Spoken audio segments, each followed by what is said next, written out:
কিন্তু পশ্চিমবঙ্গ এখন জঙ্গিদের আতুরঘর হয়ে গেছে। তারা মনে করছে যে এটা তাদের জন্য একটা সেফ জোন, এখানে থেকে তারা ভালো করে অপারেট করতে পারছে সবকিছু। তারা এই জঙ্গিদেরকে নিজেদের ভোট ব্যাংকের স্বার্থে আশ্রয় দিচ্ছে। মাদ্রাসা অবৈধভাবে কোনো অনুমোদন নেই সরকারের, মাদ্রাসা গড়ে উঠছে, সেখানে জঙ্গিদের ব্রেন ওয়াশ করা হচ্ছে, প্রশিক্ষণ দেওয়া হচ্ছে। কলকাতার মেয়র তো এক্ষেত্রে বলছে যে একটা ধর্মকে নিচু করার জন্য এইসব কথা রটানো হচ্ছে। আমি সরাসরি বলবো তোমাদের এই প্রোগ্রামের মাধ্যমে, উনি জঙ্গিদের মদতদাতা। উনি জঙ্গিদেরকে প্রশ্রয় দিচ্ছেন, আশকারা দিচ্ছেন, এই জন্য এই ধরনের মন্তব্য করছেন। না হলে কোনো সভ্য সচেতন নাগরিক, ভারতবর্ষের নাগরিক এই ধরনের মন্তব্য করতে পারে না। ধর্মকে আক্রমণ করতে চায় না, কিন্তু তুমি আইএসএস, আল কায়দা থেকে শুরু করে, তালিবান থেকে শুরু করে, তুমি জেএমবি থেকে শুরু করে, তুমি লস্করে তাইবা থেকে যত জঙ্গি সংগঠন আছে যারা ধর্মের নামে জিহাদ করছে। বর্তমান পশ্চিমবঙ্গের পরিস্থিতির ওপর আমরা যদি দৃষ্টিপাত করি তাহলে দেখতে পাবো জঙ্গির হাব হয়ে উঠেছে পশ্চিমবঙ্গ। যেটা আগে আমরা কাশ্মীরকে বলতাম, কিন্তু বর্তমানে জঙ্গি পাওয়া যাচ্ছে পশ্চিমবঙ্গ থেকে। কোথা থেকেই আসছে, কাদেরই সাপোর্ট আছে? তো আমরা এই রাজনৈতিক আলোচনা করে নেব একজন রাজনৈতিক এক্সপার্টের কাছ থেকে।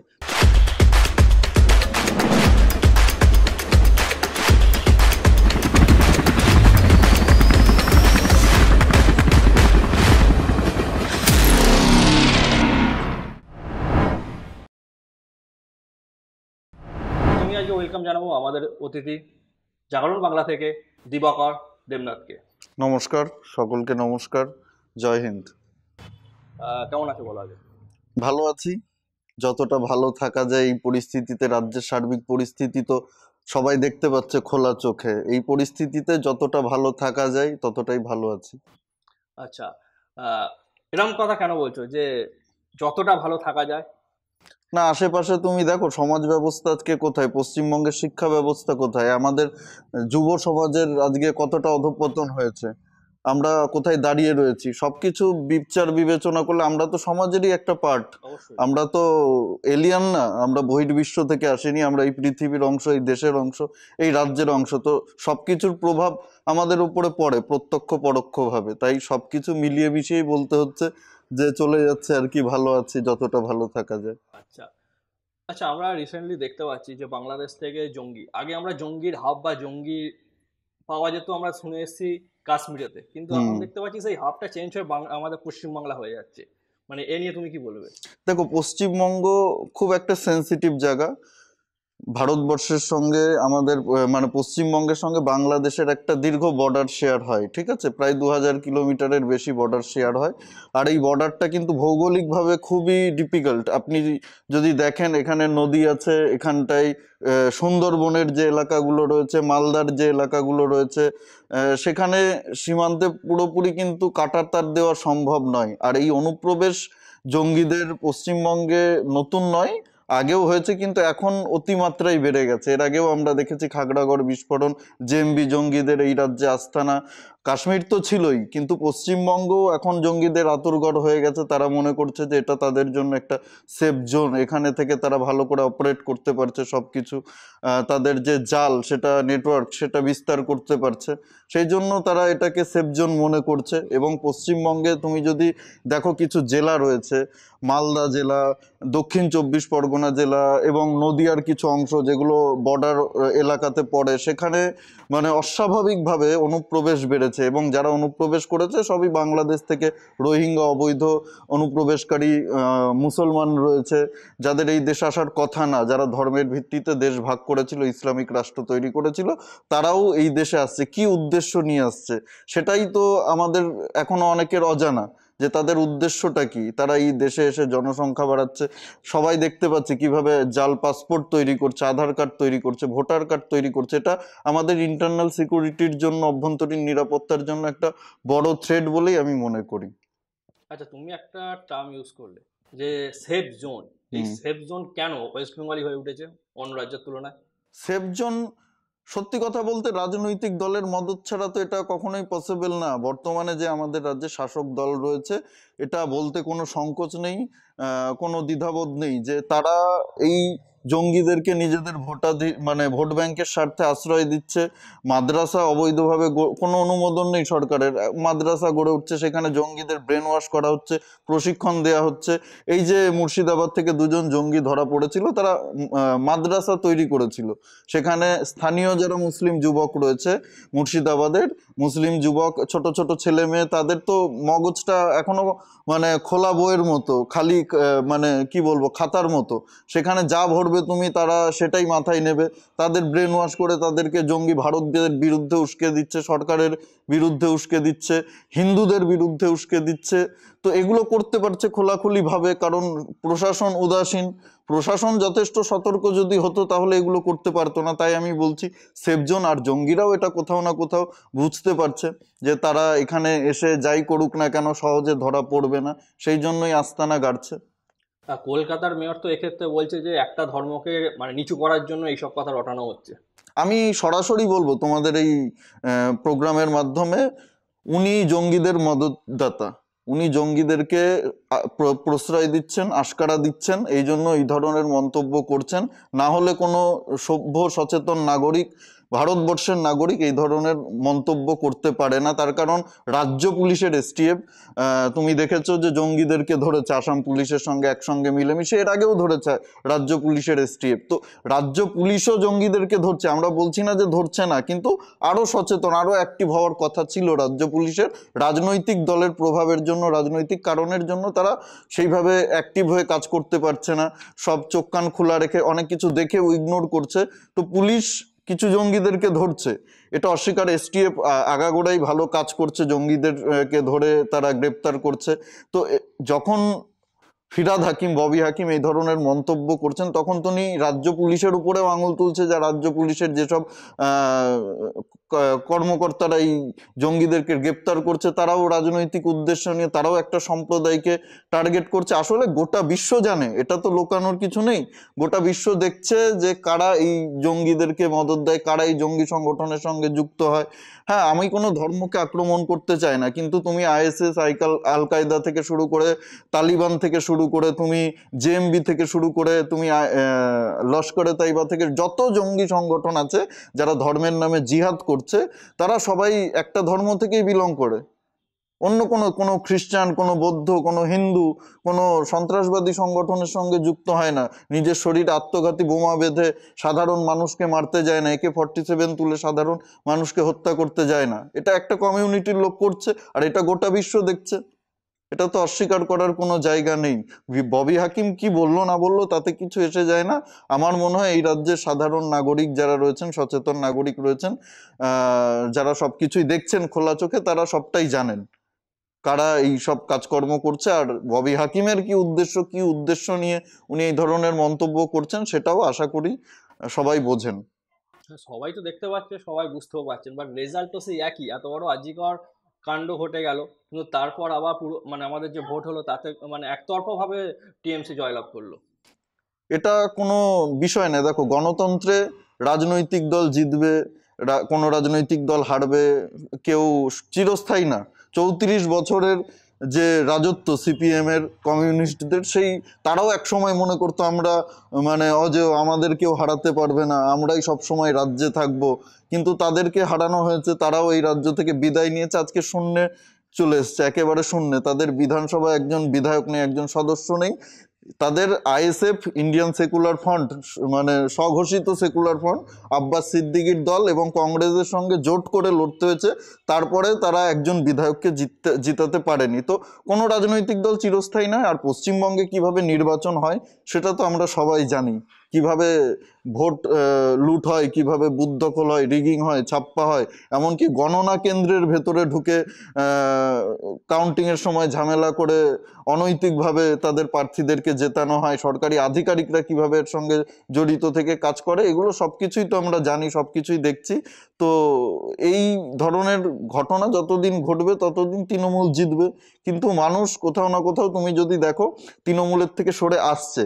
আজকে ভারতীয় জনতা পার্টি প্রধান বিরোধী দল, সেই দলটা একসময় এই রাজ্যে 3% ছিল ভোট শেয়ারিং এ, তাদের 3% ভোট ছিল, আজকে তারা উঠে এসছে 36%। এটা কম বড় তো, মানুষের যদি মন পরিবর্তন না হয়, মানসিকতা পরিবর্তন না হয়, তাহলে কি করে 36% এত সন্ত্রাসের পরেও হলো?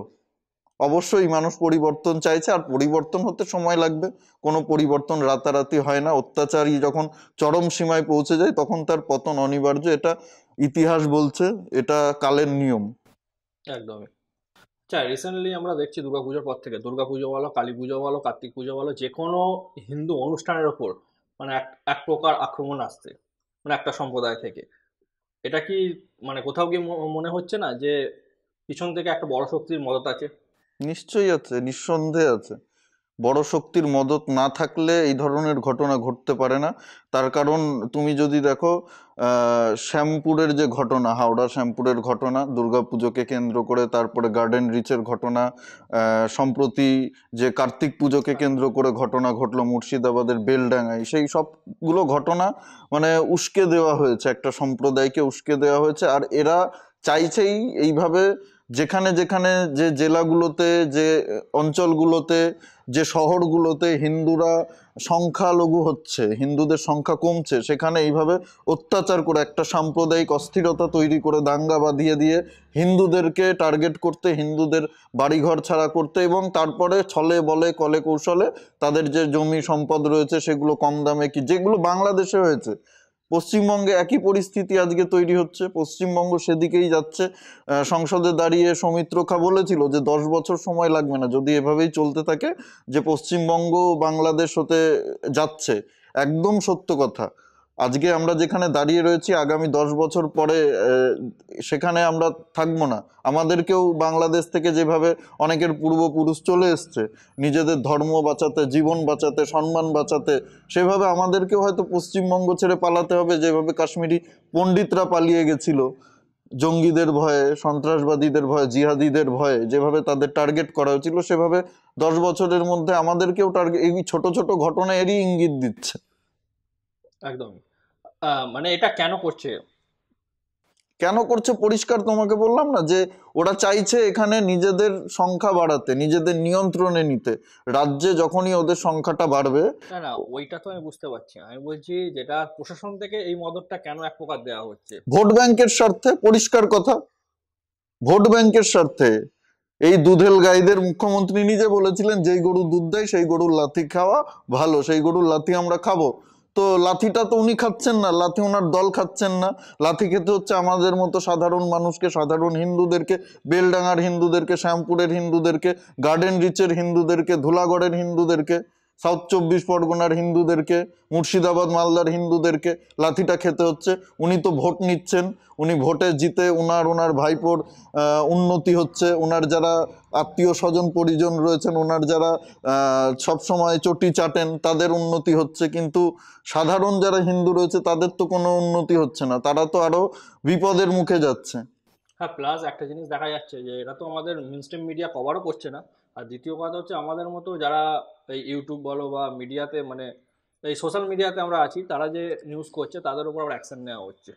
সে নেবে, অ্যাকশন নিক। আমি মানে এগুলো অনেক আগে থেকেই দেখছি। 2019 সালে আমাকেও প্রতিবাদ করার জন্য, এইসব বিষয়ে কথা বলার জন্য রাজ্য সরকার অন্যায়ভাবে জেলে ভরেছিল, মিথ্যে কেস দিয়ে জেলে ভরেছিল, তাতে কিছু এসে যায়নি। আমরা জেনে বুঝেই কাজটা করছি। দেখো, কাউকে না কাউকে তো মানে সচেতন করতে হবে, মুখটা খুলতে হবে, বলতে হবে। মেন স্ট্রিম মিডিয়া বলবে না, তাদের অনেক অর্থনৈতিক বিষয় জড়িত থাকে, বিজ্ঞাপনের ব্যাপার থাকে, সরকারি ব্যাপার স্যাপার থাকে, বিজ্ঞাপন আসে, তাদের চলে, নেতাদেরকে খুশি করে তাদের চলতে হয়।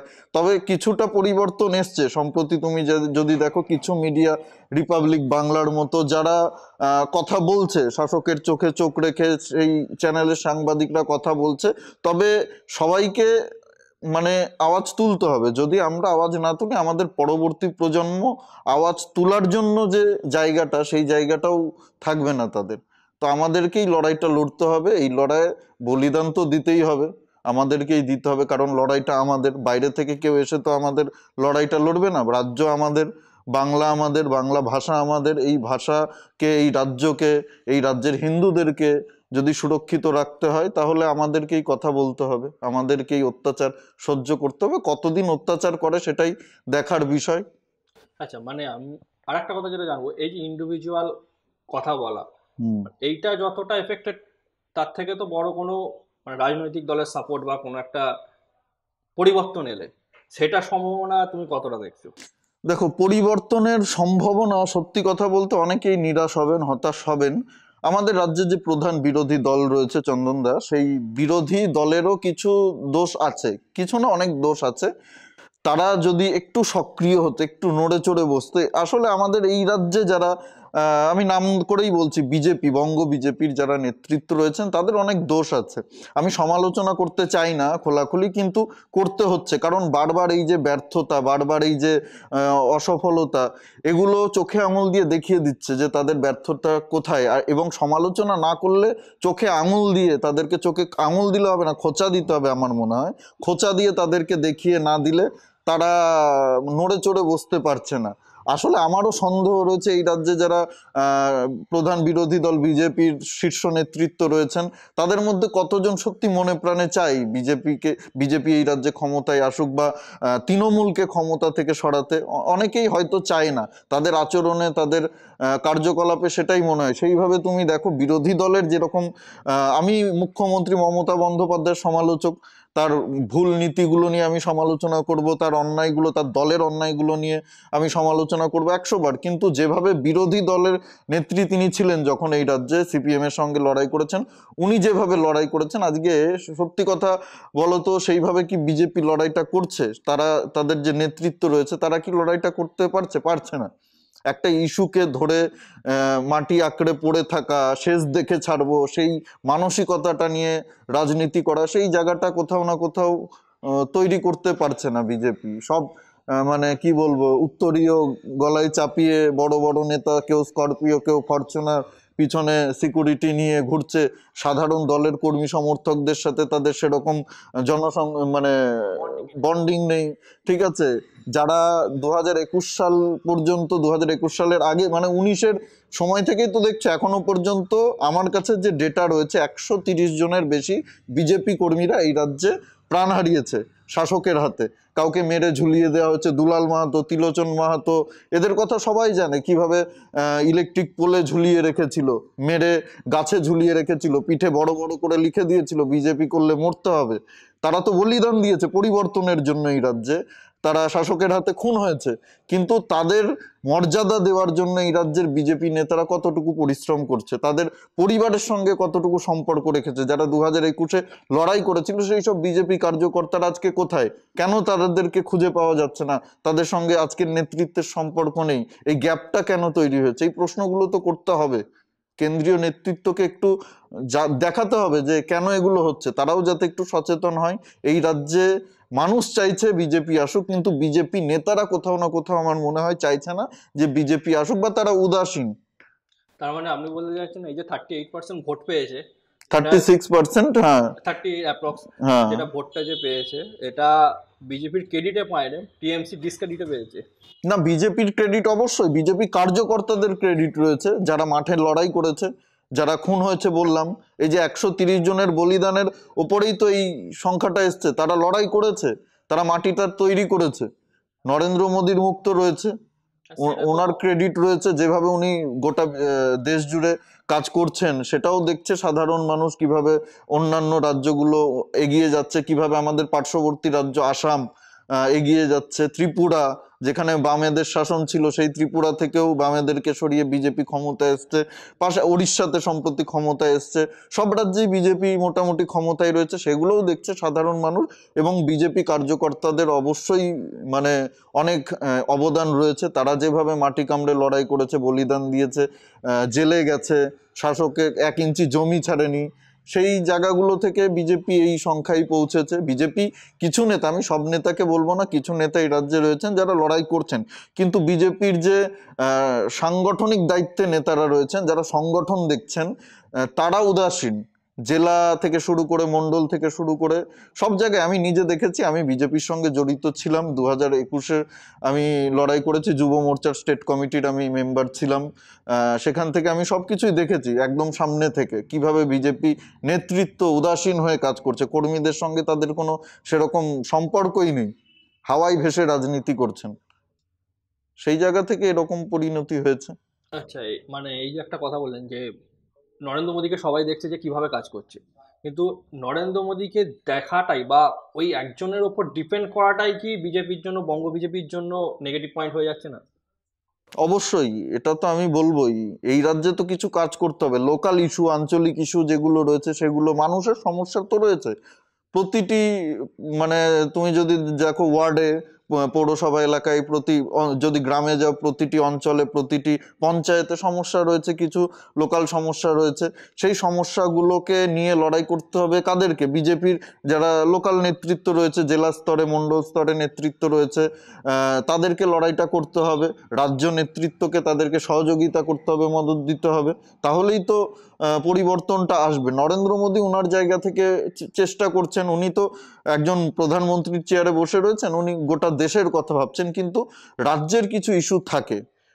আমাদের বাংলার অনেক ইস্যু রয়েছে যেগুলো নিয়ে লড়াই করতে হবে, যেগুলো নিয়ে লড়াই করা যায়, সেগুলো নিয়ে লড়াই যতদিন না সেইভাবে করতে পারবে রাজ্য বিজেপি, ততদিন আমার মনে হয় না পরিবর্তনটা সেভাবে হবে। আচ্ছা, আমরা দেখতে পাচ্ছি যে বঙ্গ বিজেপির এক উচ্চ নেতা শুভেন্দু অধিকারী আমাদের বাংলাদেশ বর্ডারে গিয়ে বলছে আমরা কোনো পণ্য পাঠাবো না, বাংলাদেশকে কোনোভাবে সাহায্য করবো না দ্রব্য দিয়ে। কিন্তু সেন্ট্রাল থেকে আবার চাল পাঠিয়ে দেওয়া হচ্ছে বাংলাদেশে, বা সাহায্য করা হচ্ছে বাংলাদেশকে।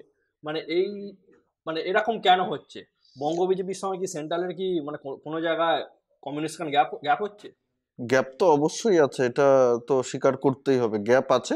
কিন্তু এটা একটা আহ, কি বলবো, রাষ্ট্রীয় ইস্যু, এখানে ডিপ্লোম্যাটিক অনেক বিষয় রয়েছে।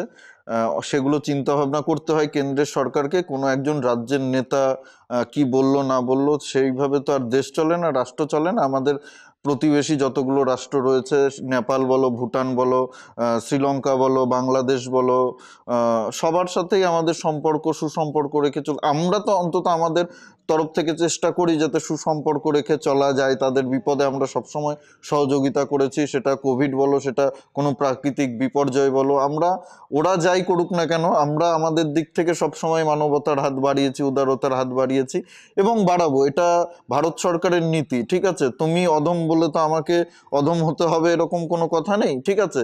যখন ব্যাপারটা অতিরিক্ত বাড়াবাড়ি পর্যায়ে চলে যাবে, তখন মানে বলেই কথাতে, আমাদের বাংলায় প্রবাদ আছে, যেমন কুকুর তেমন মুগুর, সেই মুগুর ব্যবহার করা হবে।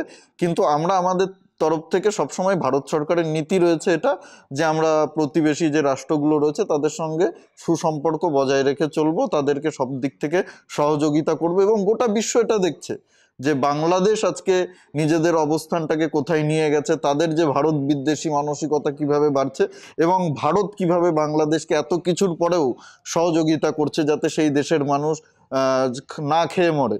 ঠিক আছে, আজকে বাংলাদেশে চালের দাম বেড়ে গেছে, ডিমের দাম বেড়ে গেছে, কাঁচা সবজির দাম বেড়ে গেছে এই নতুন অন্তর্বর্তী সরকার ক্ষমতায় আসার পর থেকে। কিন্তু ভারত সরকার বাংলাদেশের সাধারণ মানুষের জীবন বাঁচানোর জন্য, তারা যাতে দুর্ভিক্ষে না মরে, না খেয়ে মরে, সেই জন্য সহযোগিতা করছে। এবং ভারত সরকারের এই নীতিটা আমি মনে করি ঠিকই আছে। গোটা বিশ্ব তো জানে ভারত কতটা উদার। আমরা মানবতার কথা বলি, আমরা গোটা বিশ্বকে এক করার কথা বলি, গোটা বিশ্বের বিপদে আমরা ঝাঁপিয়ে পড়ি। সেটা উজবেকিস্তান হোক, সেটা পাকিস্তান, আমাদের সব থেকে বড় শত্রু রাষ্ট্র, তাদেরকেও আমরা সহযোগিতা করেছি। তো এটা আমাদের বড় মনের পরিচয়, আমাদের বড় হৃদয়ের পরিচয়, এবং এই পরিচয় আমরা দেব।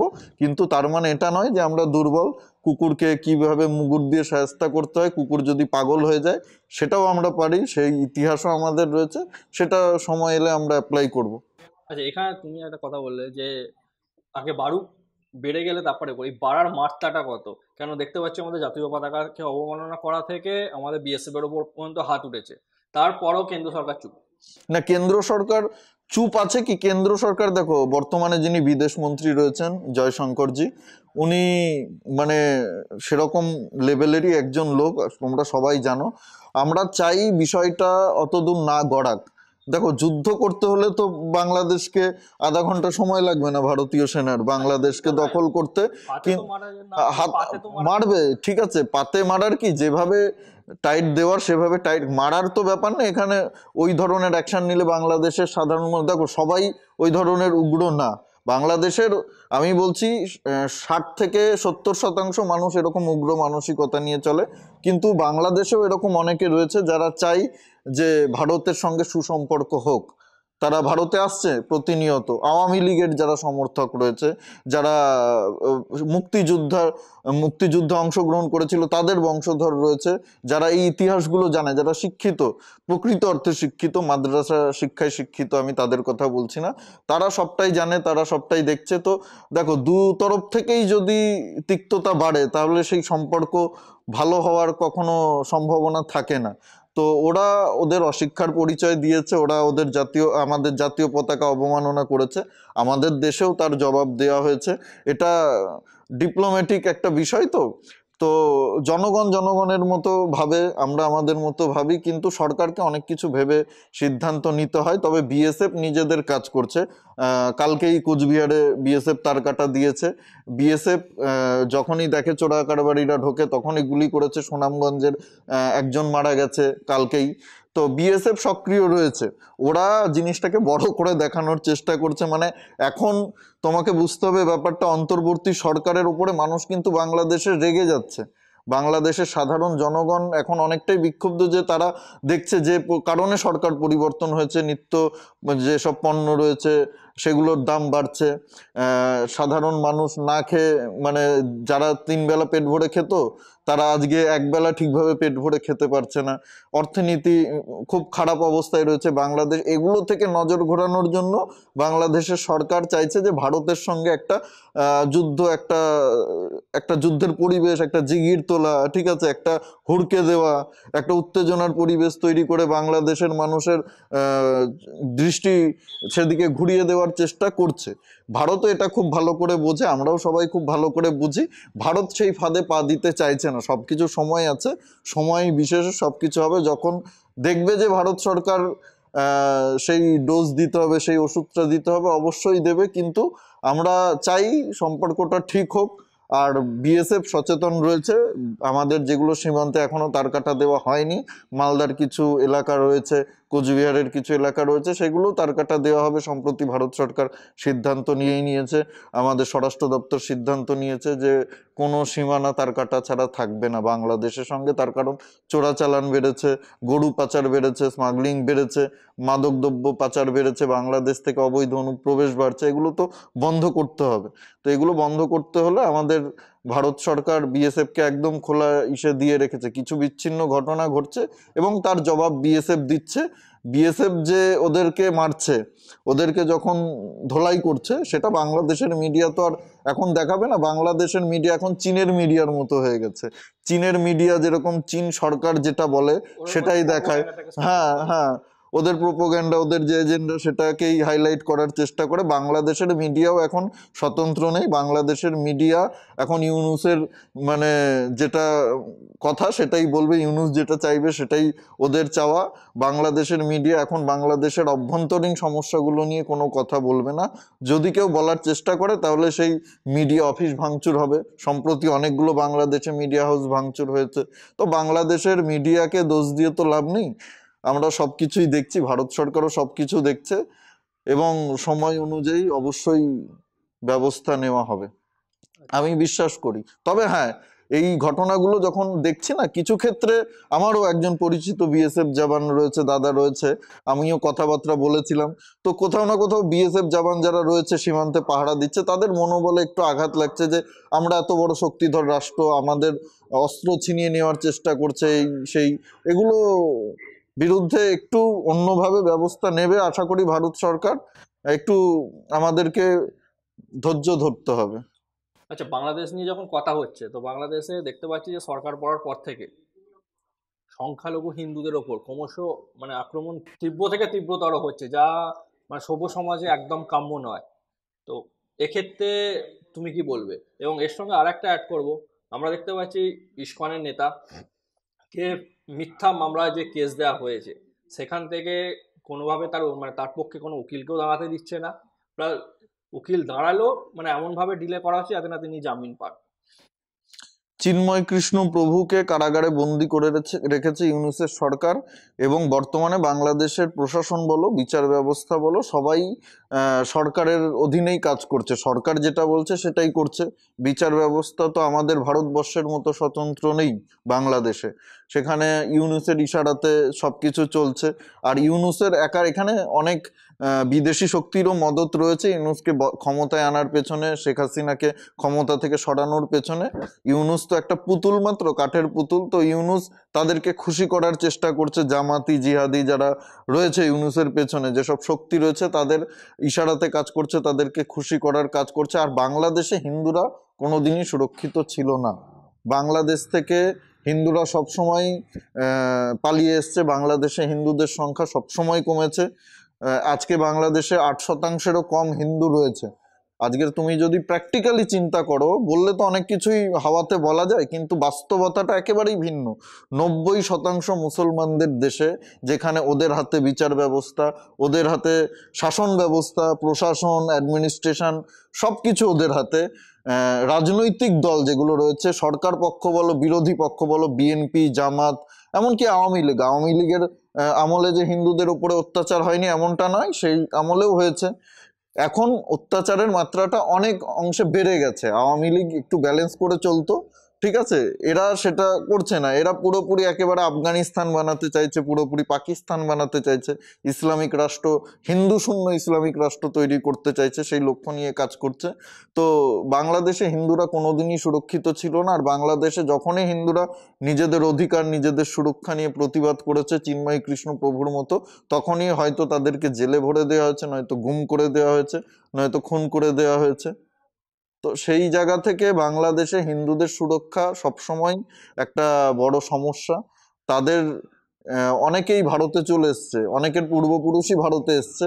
তারা আগেই দেখেছে যে বাংলাদেশে, মনে করো তুমি একজন হিন্দু, তুমি যে নতুন করে একটা প্রপার্টি কিনবে, একটা সম্পত্তি কিনবে, একটা অ্যাসেট করবে, তুমি একটা দোকান খুলতে চাও, তুমি সেই নিরাপত্তাটা পাবে না যে আমার ছেলে সেই দোকানটা চালাতে পারবে, বা সেই সম্পত্তিটা আগামী 5 বছর 10 বছর পরে সেটা আমারই থাকবে। সেই নিশ্চয়তাটা তো নেই হিন্দুদের। আজকে হিন্দুরা যদি জমি বিক্রি করতে চায় বাংলাদেশে, আমার বাংলাদেশের অনেক হিন্দুদের সঙ্গেই কথা হয়, তারা তাদের সমস্যা নিয়ে আমার সাথে কথা বলে।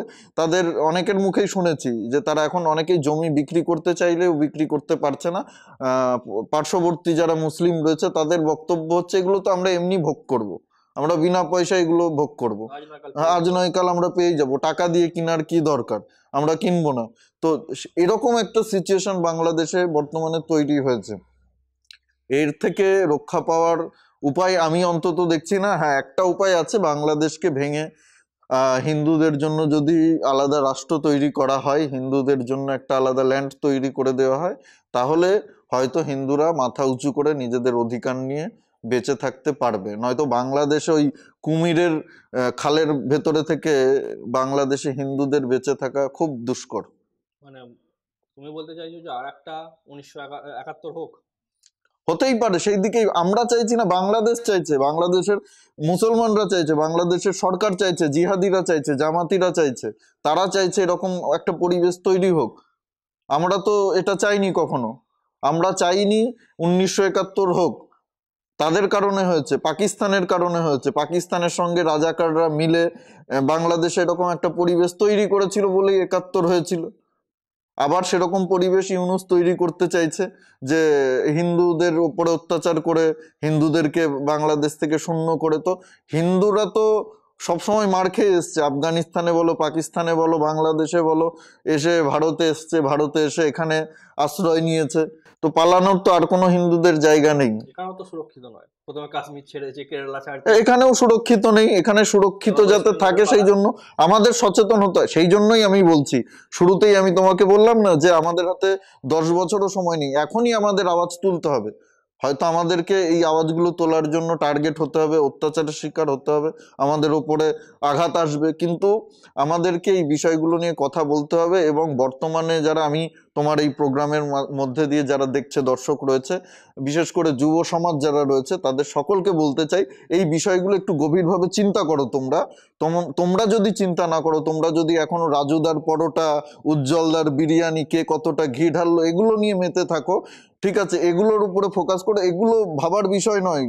আমাদের দেশ, আমাদের অর্থনীতি, আমাদের রাজনীতি, আমাদের শাসন ব্যবস্থা, আমাদের সংস্কৃতি, এইগুলো নিয়ে একটু তোমরা চিন্তা করো, ডিপলি চিন্তা করো, একটু ভাবো যে আমরা কোথায় দাঁড়িয়ে রয়েছি, 10 বছর পরে আমরা গিয়ে কোথায় দাঁড়াবো, পশ্চিমবঙ্গের বর্তমান অবস্থা কি, পশ্চিমবঙ্গে আজকে শিল্প কেন আসছে না, এগুলো নিয়ে ভাবতে হবে। তোমরা যদি না ভাবো, বাইরে থেকে এসে তো কেউ ভাববে না। আর যেই দেশের, যে রাজ্যের জনগণ উদাসীন, যে দেশের জনগণ রাজনীতি নিয়ে ভাবে না, সেই দেশে, সেই রাজ্যে নেতারা দুর্নীতিগ্রস্ত হবে, এটা স্বাভাবিক।